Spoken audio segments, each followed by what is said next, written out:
Hello there, I'm Chris Kilby, a pastor in a pergola, and here is today's bite-sized Bible from 1 Timothy chapter 3, verse 7.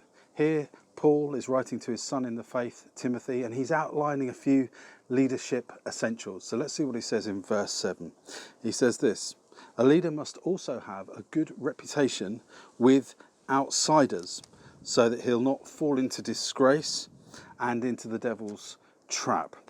You know, for the last few years, I've been working with a charity called Home for Good, and the vision of Home for Good is to find homes for vulnerable children, and through adoption and through fostering. And that means we've necessarily been working with our kind of local council to help find and assess and prepare prospective parents. Now, initially when we started this journey, I would say the social workers were perhaps a little suspicious of the Christians sometimes. They would ask, why do we want to do this? And they'd ask some quite maybe negative or combative kind of questions of the Christians. And sometimes Christians even got turned down as prospective foster and adoptive parents because of their faith. But as Christian after Christian came forward for fostering and for adoption, the local authorities soon began to appreciate the qualities that they modelled, and actually now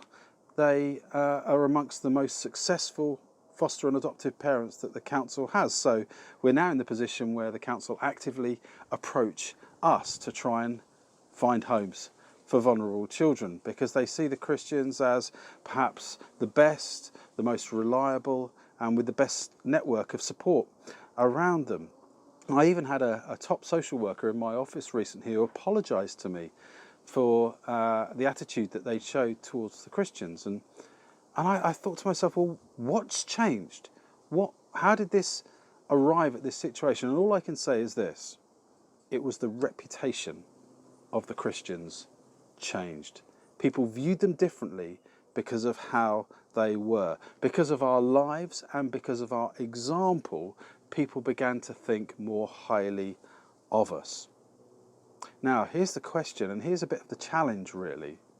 Who could you meet today? Who might you come across? Whose path might you cross who you will leave some kind of an impression with? And what will that impression be? Will it be, like Paul encouraged the leaders here, a good reputation that you leave with them? So that's my encouragement to you. Leave a great impression, because there is incredible power in a life well lived. I'm Chris Kilby, a pastor in a pergola, and that was today's bite-sized Bible from 1 Timothy 3, verse 7. See you next time.